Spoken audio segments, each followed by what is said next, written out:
Vamos a estudiar la tercera parte de la lección número 3, titulada Unidad en Cristo, del tercer trimestre del año 2026. En esta ocasión vamos a comenzar en la pregunta que hicimos al terminar la parte número 2, donde se señalaba qué iba a suceder con las personas que, siendo miembros de la iglesia, las prácticas que ellos hacían eran contrarias a la voluntad de Dios, eran contrarias a la unidad de los hijos de Dios y a la iglesia de Dios en la tierra. Antes de responder a esta pregunta, quiero hacer otra pregunta en este momento. Ya hemos visto en lo que hemos estudiado de esta lección número 3 que la solución de las disputas, de las desuniones, de las dificultades de la iglesia están en el Evangelio de la cruz de Cristo. Y hemos visto también la necesidad de que todos los que nos llamamos hijos de Dios estemos unidos en nuestra obediencia a Dios. Ya esto lo hemos visto, lo estamos analizando aquí en este momento, y la pregunta es esta. Si Cristo, cuando muere en la cruz, muere para decir que la ley de Dios ya no hay que guardarla, que la ley de Dios no se puede salvar, no se puede la persona salvar por obedecerla, y por lo tanto, para que el hombre ahora se salve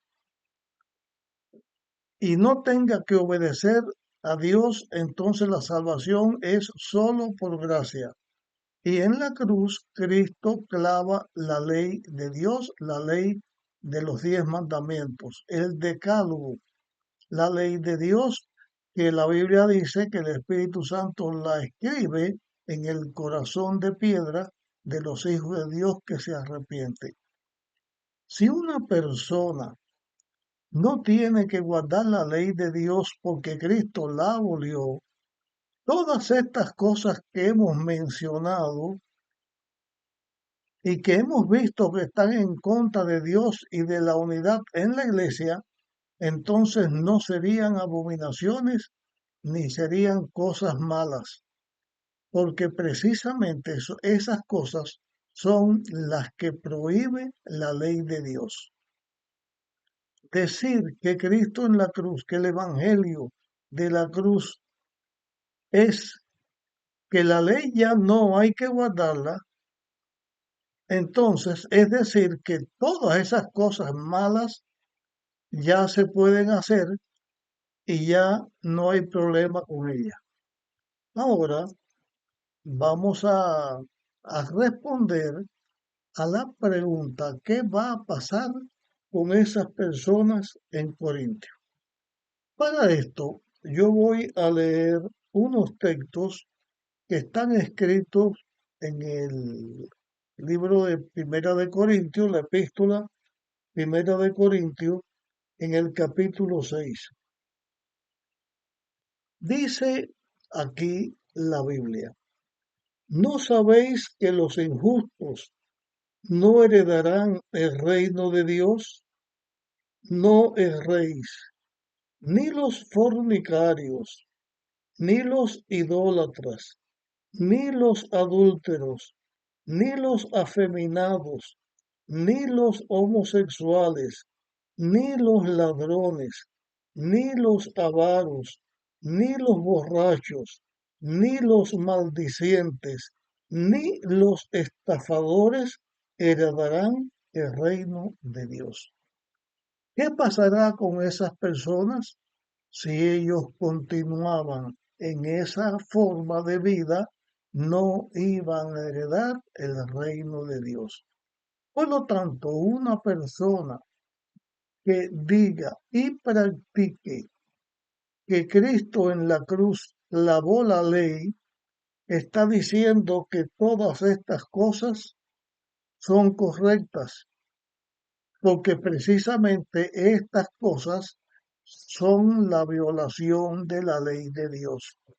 ¿Qué pasa con el violador de la ley de Dios? El pecador violador de la ley de Dios va a morir, va a perderse para siempre, pero tiene una posibilidad de salvación. Todas estas cosas que hemos mencionado tienen una posibilidad de salvación. El ladrón en la cruz que se arrepintió y le pidió a Jesús que se acordara de él es un ejemplo de esto. Él estaba muriendo en la cruz justamente porque sí había cometido los pecados, pero allí se arrepintió y aceptó a Jesús y Jesús le dijo que se iba a salvar. Entonces, en todos estos textos que yo he leído, ahora nos vamos a encontrar con una sorpresa. Dice ahora en el versículo 11 de Primera de Corintios capítulo 6, dice, eso erais algunos de vosotros, pero habéis sido lavados, habéis sido santificados, habéis sido justificados en el nombre del Señor Jesús y por el Espíritu de nuestro Dios. Esas personas son perdonadas porque aceptan a Jesús como Salvador, se entregan a Dios y entonces Dios los transforma y el Espíritu Santo que Dios envía para ayudar al ser humano que convence de pecado, de juicio y justicia, el Espíritu Santo entonces enseña a la persona y la persona se arrepiente. Estos textos que hemos analizado hasta este momento nos enseñan que el Evangelio de la cruz de Cristo es un evangelio de salvación, no de salvación en la práctica del pecado, pero sí en la salvación, en la aceptación de Jesús como Salvador y sometimiento al Espíritu Santo que ayuda a la persona se arrepiente y cambia su vida. El Evangelio de la cruz es, por lo tanto, el Evangelio de la salvación y el que ayuda para que dentro de la iglesia no haya división causada por el pecado.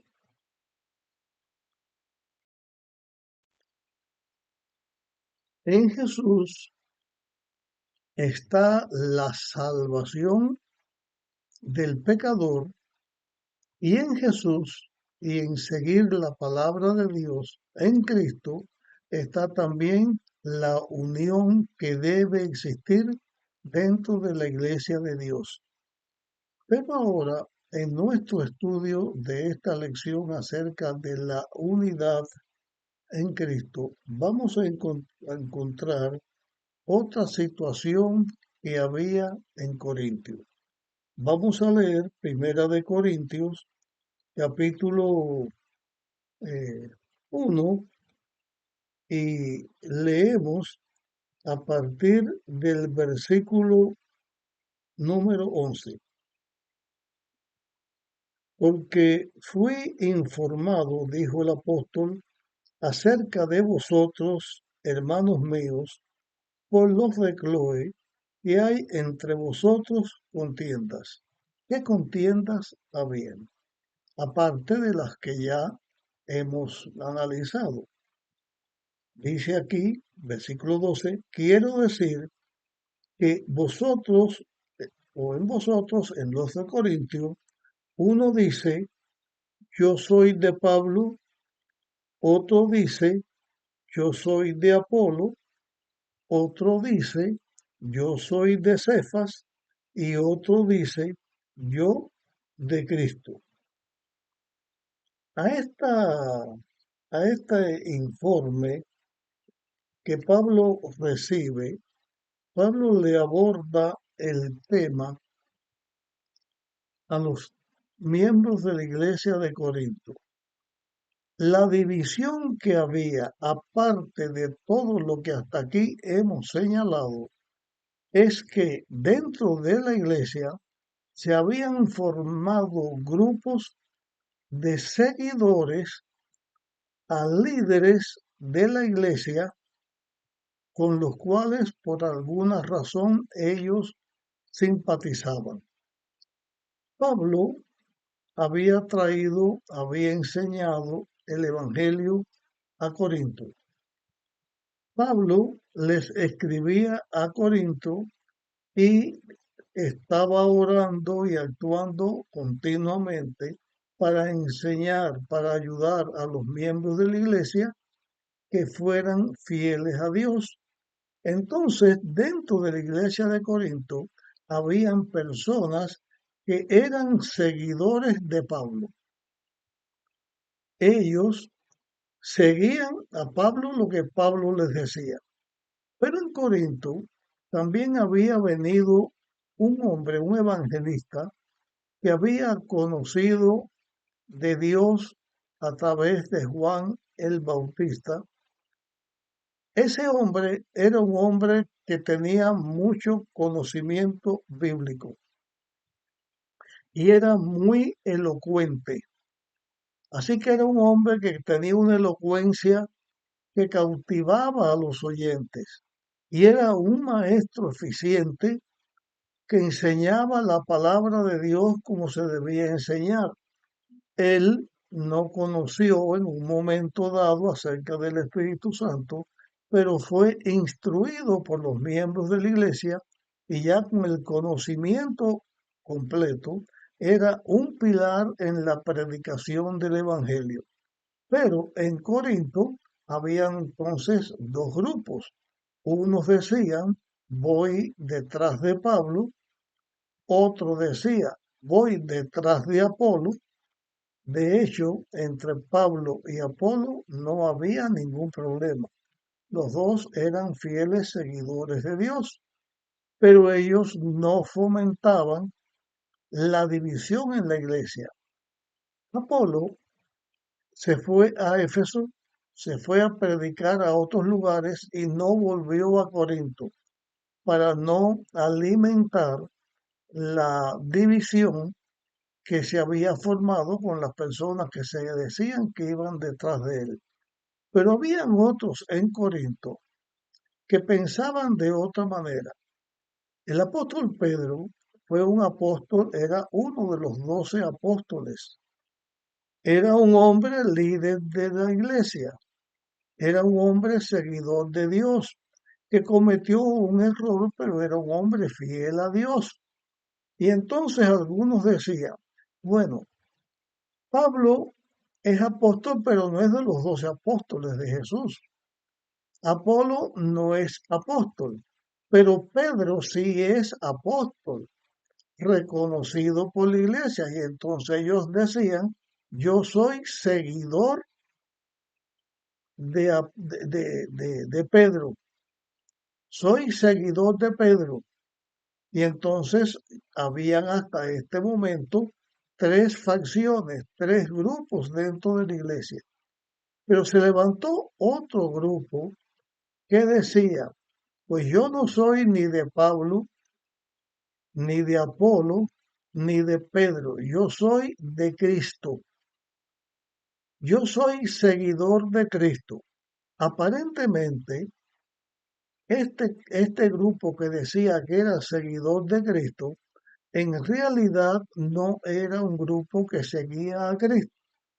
En realidad era un grupo que no seguía a Cristo, porque este grupo no seguía a los líderes de la iglesia, no respetaba a los líderes de la iglesia y en sí lo que ellos decían, yo solamente voy a seguir a las palabras que el mismo Cristo me diga.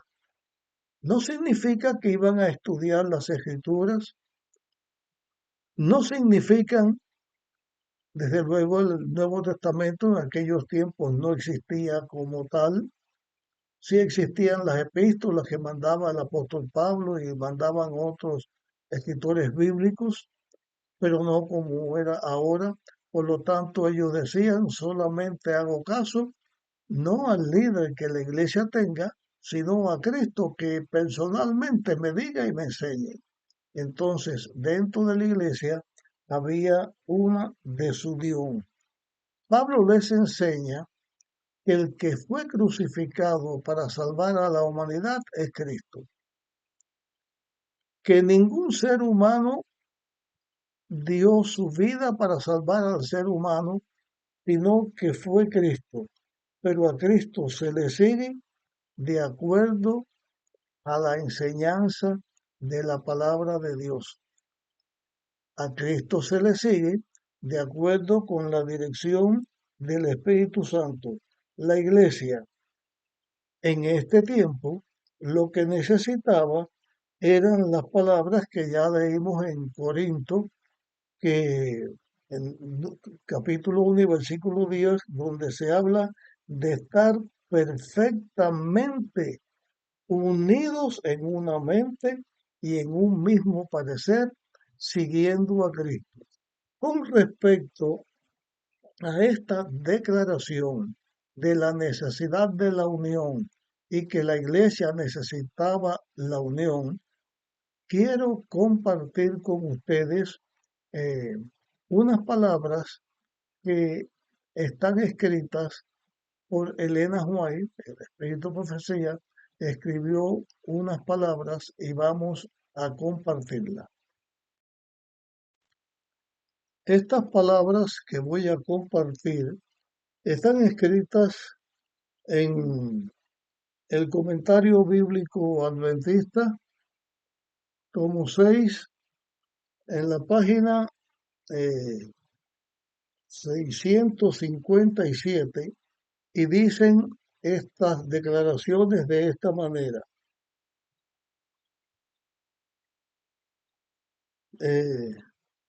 La palabra paz deriva de donde deriva el nombre Irene. Irene en el Nuevo Testamento significa completa ausencia de todo lo que disturbe o interrumpa la obra plena del Espíritu Santo en la vida del individuo, por lo cual el alma queda en perfecta armonía con su Creador. O sea, la paz que Dios da, esa paz hace esto que he leído aquí en este texto. Esa paz hace que la persona quede en armonía con Dios. Las otras dos declaraciones están aquí también en la página 657 y dice así: en la medida en que, según la Biblia de Nueva Jerusalén dice, la fuerza de estas palabras parece radicar en que el conocimiento del plan de la salvación mediante Jesucristo fue aclarado y establecido mediante la poderosa acción del Espíritu Santo en la iglesia de Corinto, y que ese poder aún estaba obrando en la iglesia, demostrando el favor de Dios y la verdad del Evangelio en la misma medida en que el mensaje de liberación fue predicado primero en aquella ciudad. Y aquí se estaba señalando esto, lo que ya habíamos dicho de la predicación del Evangelio de la cruz.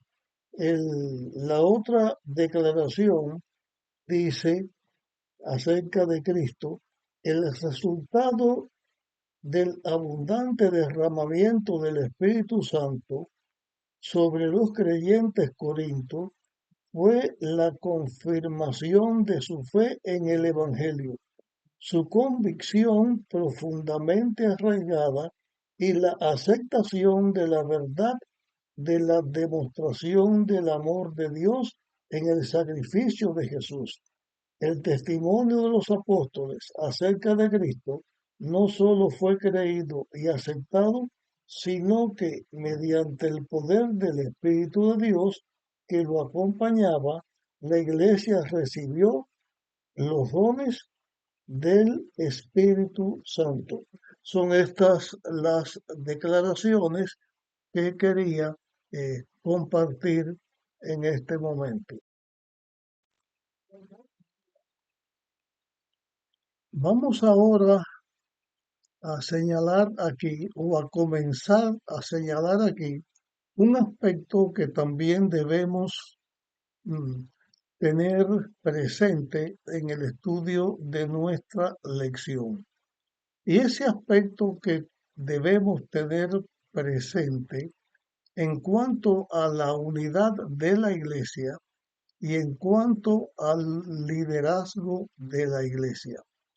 Es necesario, en primer momento, en primer lugar, que la iglesia de Dios, los hijos de Dios, estemos unidos en ser dirigidos por la palabra de Dios, seguir la enseñanza de la palabra de Dios. Los corintios necesitaban el conocimiento del Evangelio de la cruz de Cristo, necesitaban el conocimiento de las Escrituras. El apóstol Pablo les estaba enseñando el fundamento que había que seguir. Pero también la iglesia tiene sus líderes y la iglesia también tiene una labor, tiene un aspecto que atender con respecto a los líderes establecidos por la iglesia. ¿A quién debía obedecer y seguir la iglesia? ¿Quién debía ser el fundamento en que la iglesia de los Corintios debía estar establecidos?